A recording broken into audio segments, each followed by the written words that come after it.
তো আমরা খাদি মেলার মাঝখানে বসে আছি। হ্যাঁ, মাঝে এখানে যে স্টলের মতো হয়েছে, এখানে পুরোনো দিনের যে চরখা সেটা এখানে রাখা রয়েছে।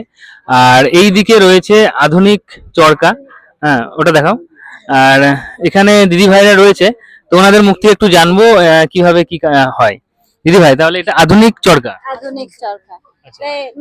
এই যে আপনারা দেখছেন এই আধুনিক চরকা কিন্তু সবকটা কিন্তু লোহার মানে স্পার্স দিয়ে আমাদের যে এই সুতোটা এই তুলোটা নামবে এটা হচ্ছে রবিন, এটা হচ্ছে তুলো দিয়ে তৈরি। এই তুলোটা এই সুতো হবে কিন্তু আমাদের যে এই যে চাপটা আছে এইটার মধ্যে আমরা তুলোটা ভরেছি। এই যে চাপ পড়ছে, চাপের মাধ্যমে আমাদের সুতোটা কিন্তু তৈরি হচ্ছে, সরু হচ্ছে, সরু হয়ে নামছে। এই যে আমরা ঘোরাচ্ছি আমাদের সুতোটা সরু হয়ে নামছে। সেই সুতো এই ববিনে জড়াচ্ছে, দেখতে পাচ্ছেন? এই ববিনে জড়াচ্ছে।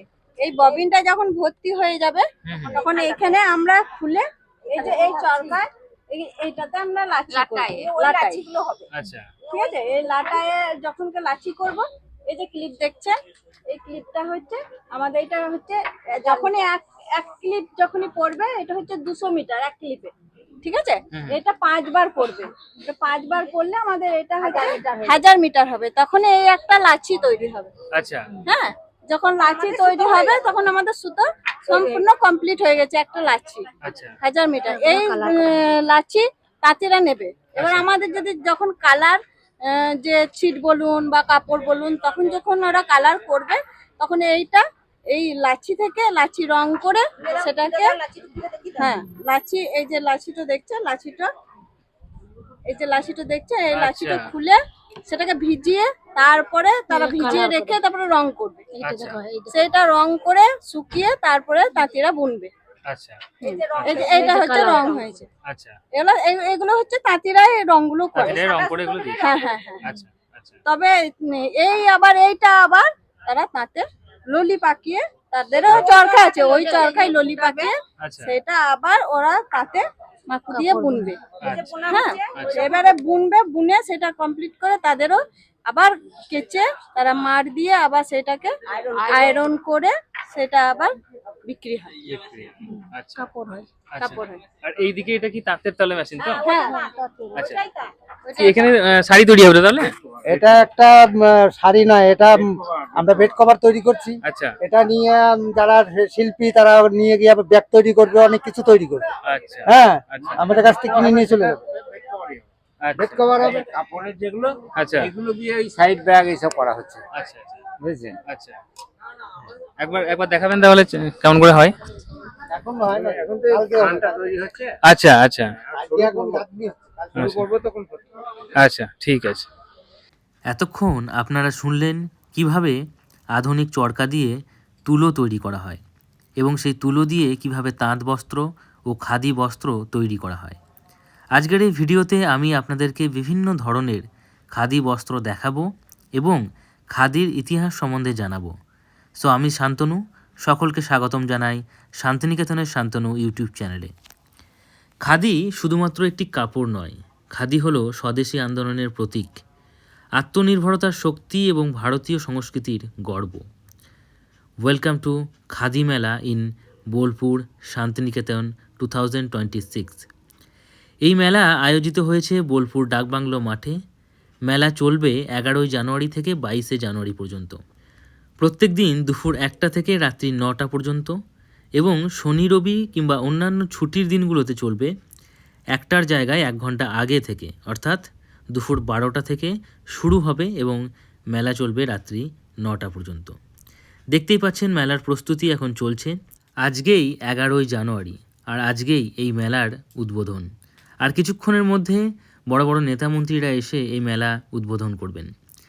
বোলপুর শান্তিনিকেতনের এই খাদি মেলা কেমন হয়, কি পাওয়া যায় এখানে, জিনিসপত্রের দাম কেমন, এই সব কিছুই আজকের এই ভিডিও থেকে খুঁটিনাটি জানতে পারবেন এবং জানতে পারবেন দেশের বিভিন্ন প্রান্ত থেকে আসা হস্তশিল্পীদের নিজের মুখে। তাই সম্পূর্ণ ভিডিওটা দেখুন।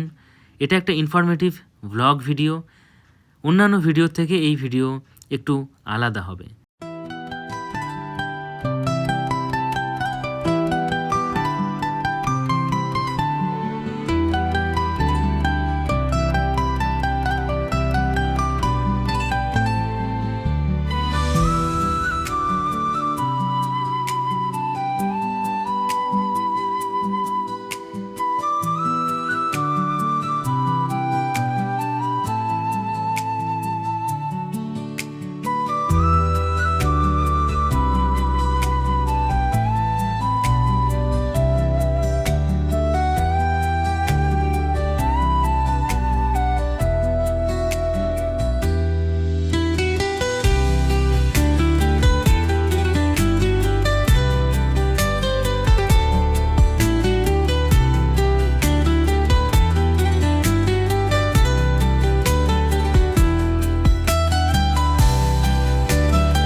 আপনারা জানেন খাদির কথা বললেই আমাদের ঠাকুরদা দাদুনের কথা মনে পড়ে।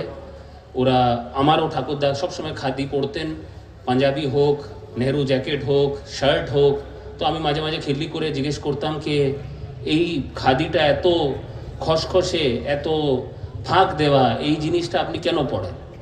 তখন ওই গান্ধীজির কথা ওনারা সবসময় বলতেন কি দেখুন এই স্বদেশী আন্দোলনের সময় কিভাবে আমাদের এখান থেকে তুলো বাইরের দেশে চলে যেত, আর ওখান থেকে আবার কাপড় তৈরি হয়ে বেশি দামে আমাদেরকে কিনতে হতো। সেই কারণেই আমরা আমাদের উপরে স্বনির্ভর হওয়ার জন্য, নিজের ক্ষমতায় আসার জন্য আমরা কিন্তু এই স্বদেশী আন্দোলন করলাম। তখন আমি রেগে গিয়ে কি এত আমাকে গল্প শোনাচ্ছেন, আমি রেগে গিয়ে জিজ্ঞেস করতাম আচ্ছা খাদির মানেটা বলো, নামটা খাদি কি করে পড়লো? কি হয়তো দাদুন কিছু বলতে পারবেন না, ঠাকুরদা কিছু বলতে পারবেন না। তখন দুটো গল্প শোনাতেন কি এই খাদির শব্দটা কিন্তু হিন্দির একটা খাদ্দার বলে শব্দ থেকে এসছে, মানে খসখসে, জিনিসটা একটু রাফ। আর বা আরেকটা চিন্তা ভাবনা আছে, রিসার্চ আছে কি খাদির নামটা পড়েছে গর্ত থেকে। হিন্দিতে ওয়ার্ড আছে বা শব্দ আছে খাদ বা গর্ত, ওখানে পা দিয়ে আমরা আগে বসতাম, বসে এই চারখাটা চলাতাম, সেই কারণে এই শব্দটা এসছে খাদি।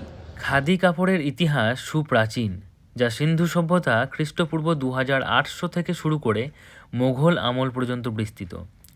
কিন্তু মহাত্মা গান্ধীর নেতৃত্বে স্বাধীনতা সংগ্রামের সময় এটি স্বদেশী আন্দোলনের প্রতীক ও স্বনির্ভরতার দর্শনে পরিণত হয় এবং ব্যাপক জনপ্রিয়তা লাভ করে। নেতাজি সুভাষচন্দ্র বসুও খাদি নিয়ে বাংলা তথা গোটা ভারতবর্ষে ব্যাপক আলোড়ন সৃষ্টি করেছিলেন। ব্রিটিশ পণ্যের বিরোধিতা এবং দেশীয় শিল্পকে পুনর্জীবিত করার লক্ষ্যই ছিল চরকা এবং হাতে বোনা কাপড়ের ওপর জোর দিয়ে এই খাদিকে টিকিয়ে রাখা। খাদি কাপড়ের সবথেকে গুরুত্বপূর্ণ বিষয় হলো এটি গ্রীষ্মকালে শীতলতা প্রদান করে এবং শীতকালে উষ্ণতা প্রদান করে। তাই শুধুমাত্র এটি ভারতবর্ষের ঐতিহ্য বা সংস্কৃতি নয়, এটি আরামদায়ক এক এমন কাপড় যা গোটা বিশ্বে পাওয়া যায় না। তাই এটি ভারতবর্ষের গর্ব। আমি এই খাদি মেলার এমন একটা দোকানের সামনে দাঁড়িয়ে আছি যেখানে লাড্ডু গোপালের ড্রেস পাওয়া যাচ্ছে, গোপালের বস্ত্র। তো আমরা জেনে নেবো দিদি ভাইয়ের কাছ থেকে। দিদি ভাই কোথা থেকে আসছো? আমি বোলপুর থেকে, আমার বাড়ি হচ্ছে রামকৃষ্ণ মন্দিরের সামনে, রামকৃষ্ণ মঠের সামনে। আর আমি এখন এসেছি আরসিটি থেকে। আচ্ছা, তোমার দোকানে কি কি পাওয়া যাচ্ছে? আমার দোকানে এই গোপালের পোশাক পাওয়া যায়, গোপালের এই দেখতে পাচ্ছেন সিংহাসন, ওইদিকে আছে বেড আছে, নানা রকমের জিনিস পাওয়া যাচ্ছে গোপালের। এগুলো তুমি নিজে হাতে তৈরি করো তো? আমার সব নিজের হাতে তৈরি করা। আচ্ছা, তোমার মানে খাদি মেলায় তুমি এগুলো বিক্রি করছো, তাহলে তোমার মানে বাড়ি থেকে কিছু বিক্রি করো, কোন দোকান টোকান আছে? আমার বাড়ি থেকে আমি অনলাইন সেল করছি এখন, নিজে তৈরি করে। এবার কেউ যদি অর্ডার দিতে চান অর্ডার দিতে পারেন। আমার দোকানের নাম হচ্ছে নন্দুস কালেকশন। আচ্ছা, অর্ডার যদি দিতে চাই তাহলে কিভাবে অর্ডার দেবে? ফোন নাম্বার কিছু? আমার ফোন নাম্বার হচ্ছে 9832974294। আর এই গোপালের যে সিংহাসন, এই সিংহাসনটা কেমন দাম আছে? এটার দাম হচ্ছে 450 টাকা। আর ছোট সিংহাসন নিলে? ছোট ছোট সব রকম প্রাইসের আছে, আপনি যেমন নিতে পারেন। আর এই গোপালের এই বস্ত্রগুলো কেমন দাম? প্রাইস এবার ডিজাইন হিসেবে আছে, আপনার স্টার্টিং হচ্ছে 100, 110, 20 থেকে স্টার্টিং। Thank you. তো আমরা খাদি মেলার আরেকটা স্টলের কাছে চলে এসেছি। এখানে কি কি রয়েছে জেনে নেবো। দাদা, তোমার নাম? নয়ন দাস, কোথায় থেকে আসা হচ্ছে? বীরভূম থেকে, আপনার তারাপীঠ থেকে। তারাপীঠ, আচ্ছা। কি কি রয়েছে স্টলে? এখানে শার্ট রয়েছে, পাঞ্জাবি রয়েছে, আপনি খাদির জ্যাকেট পাবেন, আচ্ছা গামছা, টি শার্ট, এই গামছা, শার্ট, এই সমস্ত সবকিছুই আছে। আচ্ছা, এই সব কিছু কি খাদির? সবকিছু খাদির। আচ্ছা, শার্ট যেগুলো রয়েছে তো মিনিমাম রেঞ্জ কত আর ম্যাক্সিমাম রেঞ্জ কত? 400, 500, 600, 800 আচ্ছা, এরকম আর প্রাইস এই যে এই মোদি জ্যাকেট গুলো রয়েছে, এগুলো কিরকম দাম আছে? রয়েছে আপনার 1250 টাকা। আচ্ছা, এতটা যে দাম, এটা পুরো কোয়ালিটির জন্য তো? পিওর তসরের মধ্যে আছে, তসরের জন্য। পিওর তসরের জন্য। আচ্ছা, আর এই গামছা রয়েছে, এগুলো খাদির। আর কি কি রয়েছে?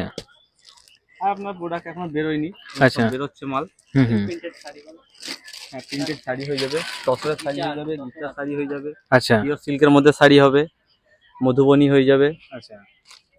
তো ওই মোটামুটি একদম কম রেঞ্জের শাড়ি কত? একদম কম রেঞ্জের শাড়ি আপনার 1500 টাকা। তসরের? ওটা পিওর সিল্কের মধ্যেই আসবে, আপনার কটন সিল্কেটে। আচ্ছা ঠিক আছে, ওটাই কটন সব থেকে লোয়েস্ট। আচ্ছা, আর সব থেকে হাইয়েস্ট ম্যাক্সিমাম? 12,800 পড়ছে। 12,800 12,800 ওটা কি? ওটা আপনার তসরের মধ্যে কাঁথার কাজ করানো যাবে। আচ্ছা আচ্ছা, ঠিক আছে, থ্যাংক ইউ।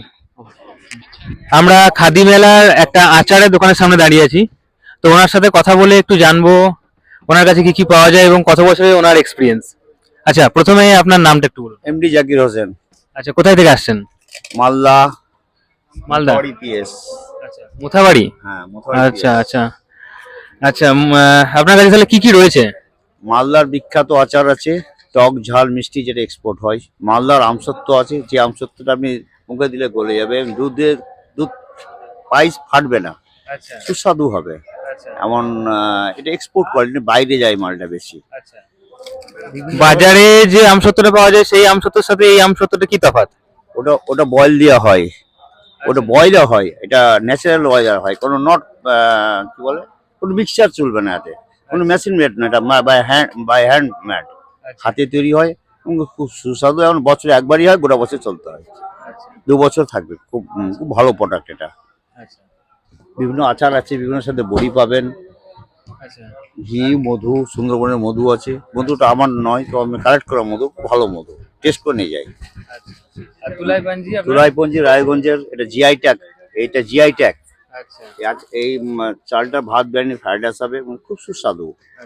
এমন একটা লোক 50 গ্রাম বেশি খেতে পারবে না এটা। হ্যাঁ, এই চালটা বিশেষত হচ্ছে কতটা প্যাকেট করা রয়েছে? 2 কিলো। 2 কিলো কেমন দাম? 340 টাকা 340 টাকা কেজি। Kilo, 2 kilo. 2 কিলোতে? হ্যাঁ। আচ্ছা 5 কিলো নিলে 5 টাকা কমে যাবে। আচ্ছা হ্যাঁ, আতবাচির সিদ্ধ আছে। আচ্ছা হ্যাঁ, তারপর আর একটা চাল পাওয়া যাবে, যে চালটা হচ্ছে সেই চীনা আতপ, কুচবিহারে হয়। আমরা যে চাল খাই সেটা হচ্ছে আপনার গোবিন্দভোগ, পেটটা মোটা, এর পেটটা সরু, কিন্তু সুস্বাদু চাল। আচ্ছা এটা বাংলাদেশের বিচ্ছন্নটা বাংলাদেশের চিয়ার নামটা কি বলে, ওখানে ভালো চলে, ওখানে খুব ভালো চলে এই চালটা। অনেক ভাত খাই, সিদ্ধ হয়, আতপ দুটো খায়, আমাদের এখানে আতপ হয়। আচ্ছা বিভিন্ন পাপড় পাবেন, মধু আছে, ঘি আছে, ভালোই চলে। আমি এখানে 19 বছর এক্সপিরিয়েন্স। 19 বছর ধরে আপনি এখানে আসছেন খাদি মেলায়? খাদি মেলায়। আর কোথায় কোথায় যান? মালদা, পশ্চিমবাংলা খাদির ব্যাটেলিয়ন যেখানে হয় সেখানে 4টা প্রোগ্রাম একসঙ্গে চলছে। আচ্ছা পুরুলিয়া চলছে, মেদিনীপুর, ক্যালকাটা, বোলপুর, আচ্ছা। সব জায়গাতে stall। আপনার সাথে আর এই যে ছেলে দুটো এসেছে এরা কারা? এটা আমার ভাইপো, এটা পোতা আছে। আচ্ছা স্টাফগুলো সব বাইরে আছে, ওরা আছে, আচ্ছা 4টা স্টাফ, 4 ওইদিকে আছে। ঠিক আছে আমি একাই আছি, সে ওকে নিয়ে এসেছি একটু সহযোগিতা করার জন্য। ঠিক আছে, থ্যাংক ইউ। ভালো ভালো থাকুন। থাকুন। হ্যাঁ, তো আমি খাদি মেলার একটা এমন দোকানের সামনে দাঁড়িয়ে আছি যেখানে এমন কিছু প্রোডাক্ট পাওয়া যাচ্ছে যেগুলো কাশ্মীরি প্রোডাক্ট। তো উনি কাশ্মীর থেকে এসেছেন, ওনার সাথে একটু কথা বলে জানবো উনি কতদিন এখানে আসছেন বা ওনার এই বিষয়ে কতটা এক্সপিরিয়েন্স। कैसे है भैया? बस मैं तो ठीक हूँ। आप कैसे हैं? मैं भी बहुत बढ़िया। कहाँ से हैं आप? मैं श्रीनगर से हूँ, कश्मीर से हूँ। श्रीनगर कश्मीर। अच्छा, आप पहली बार हैं? नहीं, हम हर साल ही आते हैं, 2-4 साल से कंटिन्यू आ रहे हैं। 2-4 खादी मेला में ही आते हैं। अच्छा अच्छा खादी अच्छा। मेला में। तो आप मतलब शांतिनिकेतन में 2-4 साल से आ रहे हैं? इसी यहाँ खादी मेला में 2-4 साल से आ रहे हैं, शांति निकेतन में। अच्छा अच्छा। तो क्या क्या मिलता है आपकी दुकान में? मेरे पास आपको मिलेंगे प्योर कश्मीरी लेदर की जैकेट्स मिलेंगे। अच्छा उसमें लेडीज़ का भी है, जेंट्स का भी मिलेगा, और सारी वैरायटी मिलेगी आपको कश्मीरी शॉल्स में। इसमें आपके स्टॉल भी आएंगे, शॉल भी आएंगे, सोजनी वर्क में आएंगे, पश्मीना शॉल भी मिलेंगे, हर किसी वैरायटी का शॉल आपको मिलेगा, और रिजनेबल प्राइसेस पे। अच्छा। हाँ। तो ये सारे के सारे जो प्रोडक्ट है ये सारे कश्मीरी प्रोडक्ट है? सारा ऑल हैंडमेड है और सारा कश्मीर से है। अच्छा। हाँ। तो ये एक मतलब मिनिमम जैकेट का जो प्राइस होता है कितना होता है? जो लेदर का, लेके ओरिजिनल लेदर का जो है स्टार्टिंग प्राइस है 3000 से स्टार्ट है। अच्छा स्टार्टिंग फ्रॉम 3000 है, फिर कोई 4000 का भी है, उससे ज़्यादा भी है, उस पर आप डिस्काउंट दे रहे हैं अभी, और 20% का डिस्काउंट दे रहे हैं। अच्छा। तो मिनिमम प्राइस आपका लेदर का ओरिजिनल जैकेट 3000 में स्टार्ट है, उसके ऊपर फिर 20% का डिस्काउंट मिलेगा। उसमें फिर ज़्यादा भी है, कोई 4000 का भी है, 4500, उस पर सब पे डिस्काउंट है। अच्छा। और क्या क्या मिल रहा है? और है हाफ जैकेट मिलेगा, पश्मीना के हाफ जैकेट मिलेंगे, पश्मीना के शॉल मिलेंगे, और शॉल में खाली पश्मीना भी नहीं है, प्योर वुल के भी मिलेंगे, अलग अलग टाइप की वर्क होंगी, कश्मीरी वर्क होगी, सोजनी वर्क में भी होंगे। और मैं रिक्वेस्ट करता हूँ बोलपुर के लोगों के साथ कि आप आए, खादी मेला में आज विजिट कीजिए। आज स्टार्ट है हमारा, ये चलेगा 11 तारीख से 22 तारीख तक। अब यहाँ पे आए और हमको यहाँ पे कश्मीरी बहुत तरह की वैराइटीज मिलेंगी और रिजनेबल प्राइस में मिलेंगी। Thank you. प्रोडक्ट मिल रहा है ना, ये सारे के सारे कश्मीरी प्रोडक्ट है, ठीक है। तो मैं तो बोलपुर शांतिनिकेतन से हूँ। अभी जितने भी लोग बाहर से देख रहे हैं ना, वो भी यहाँ पे आ सकते हैं कश्मीरी प्रोडक्ट देखने के लिए, और प्राइस रिजनेबल प्राइस में है, ठीक ठाक। তো খাদি মেলাতে ঘুরতে ঘুরতে আমরা এক দিদি ভাইকে পেয়েছি। দিদি ভাইয়ের কাছ থেকে একটু জানবো খাদি মেলায় ওনার পছন্দের জিনিসগুলো কি কি। দিদি ভাই আপনার নাম? নাম সাবিনা। আচ্ছা, কোথায় থাকেন? আমি গুরুপল্লীতে থাকি। আচ্ছা, তো খাদি মেলার পছন্দের জিনিস কোনটা আপনার? অবশ্যই শাড়ি প্রথম কথা, তার মধ্যে আমি তসরটা বেশি পছন্দ করি, এই আর কি। আচ্ছা, আর আচার আর বড়ি। আচার আর বড়ি, হ্যাঁ আচ্ছা আচ্ছা। আর আপনার এখানে একটা কাশ্মীরি দোকান বসেছে দেখলাম। হ্যাঁ, কাশ্মীরি পাশমিনাও ভীষণ ভালো পছন্দের। পাশমিনা কিনিও, পাশমিনা শাল যেটা। মানে সিল্কটা আমি খুব একটা পছন্দ করি না, তসরটাই খুব ভালো পাওয়া যায় খাদি মেলাতে। মানে ওয়েট করে থাকি মানে পরের বছরের জন্য, যে এই বছর যা কিনলাম আবার পরের বছর কিনবো, এরকম একটা ব্যাপার থেকেই যায়। শুধু কি শান্তিনিকেতনের এই খাদি মেলায় আপনি ঘুরেছেন নাকি অন্য কোনো খাদি মেলা কখনো ভিজিট করেছেন? আমার অন্য কোনো খাদি মেলা যাওয়া হয়নি। বহরমপুরে হয়েছে, আমি যখন ছিলাম, মানে বহরমপুরে একবার বেড়াতে গিয়ে আমি পেয়েছি, কিন্তু আমার মেলা ঘোরা হয়নি। ঠিক আছে, থ্যাংক ইউ। আজকের এই ইনফরমেটিভ খাদি মেলার ভ্লগটা আপনাদের কেমন লাগলো নিচে কমেন্টে অবশ্যই জানান, এবং খাদি মেলার এই ভিডিওটা অন্যকে শেয়ার করে জানার সুযোগ করে দিন, এবং শান্তিনিকেতনের শান্তনু ইউটিউব চ্যানেলটি সাবস্ক্রাইব করে রাখুন এই ধরনের ইনফরমেটিভ ভ্লগস দেখার জন্য এবং শান্তিনিকেতনের প্রত্যেকটা মোমেন্ট এনজয় করার জন্য। Thank you. ভালো থাকুন, ভালো রাখুন।